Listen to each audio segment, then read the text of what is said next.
નમસ્કાર મિત્રો, સ્વાગત છે તમારું પિન્ટુ સરકારી અપડેટ ચેનલ પર। મિત્રો, આજનો વિડીયો ખાસ કરીને તેમના માટે જ છે જેઓએ જીએસએસબી પ્રોબેશન ઓફિસર પીઓ ભરતી માટે ફોર્મ ભર્યું હતું અને હવે ફી રિફંડ કેવી રીતે મેળવવી એ અંગે કન્ફ્યુઝ છે। તો મિત્રો, ફી રિફંડ કઈ તારીખ સુધી ઓનલાઈન અરજી કરવી, કઈ વેબસાઇટ પર કરવાની રહેશે અરજી, કયા ડોક્યુમેન્ટ જોઈએ અને આખરી પ્રોસેસ સ્ટેપ બાય સ્ટેપ શું છે, તો મિત્રો આ બધું જ આ વિડીયોમાં ક્લિયર તમને સમજાવીશ। તો વિડીયોને અંત સુધી જરૂર જોતા રહેજો।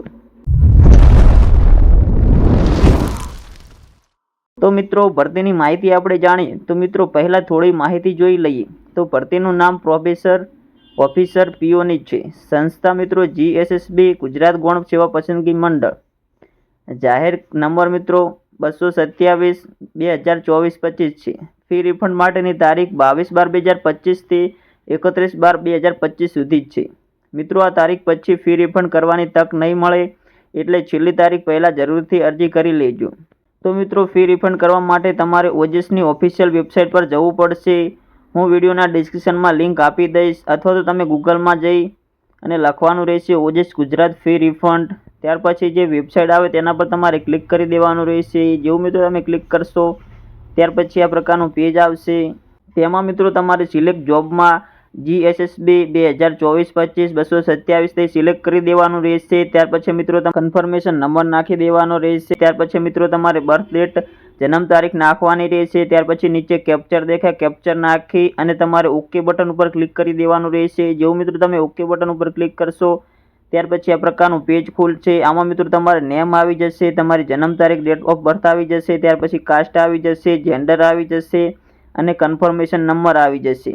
ત્યાર પછી મિત્રો તમારે પહેલાં જે તમે રજિસ્ટ્રેશન મોબાઈલ નંબર હોય કે ઈમેલ આઈડી હોય તેના ઉપર ઓટીપી આવ્યો છે તે તમારે ઓટીપી દાખલ કરવાનો રહેશે। ત્યાર પછી મિત્રો તમારે એક્ઝામ રોલ નંબર નાખવાનો હોય છે। ત્યાર પછી મિત્રો તમારે બેંક નેમ નાખવાનું રહેશે। ત્યાર પછી મિત્રો જે એકાઉન્ટમાં નેમ છે તમારું પાસબુકમાં તે તમારે લખવાનું રહેશે। ત્યાર પછી મિત્રો તમારે બ્રાન્ચ નેમ લખી દેવાનું રહેશે। ત્યાર પછી મિત્રો આઈએફસી કોડ લખવાનો રહેશે।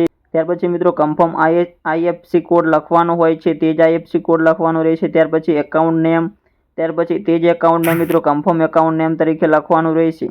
ત્યાર પછી મિત્રો તમારે ડોક્યુમેન્ટ ચોઇસ ફાઇલમાં જઈ અને તમારે પાસબુક કે ચેકબુક અપલોડ કરવાની હોય છે। તેમાં મિત્રો જીપીજી અને જીપીજી અથવા તો પીએનજી ફોર્મેટમાં હોવી જોઈએ અને ડોક્યુમેન્ટની સાઇઝ મિત્રો મેક્સિમમ 50 KB થી લઈને 1 MB સુધી હોવી જોઈએ। ત્યાર પછી મિત્રો તમારે ચોઇસ ફાઇલમાં જઈ અને ડોક્યુમેન્ટ અપલોડ કરી દેવાનું છે। જેવું તમે અપલોડ ઉપર ક્લિક કરશો ત્યાર પછી મિત્રો તમારે ઉમેદવારોને જનરેટ થયેલી રસીદ સાચવીને રાખવાની રહેશે, જેની ઉમેદવારો નોંધ લેવાની થશે।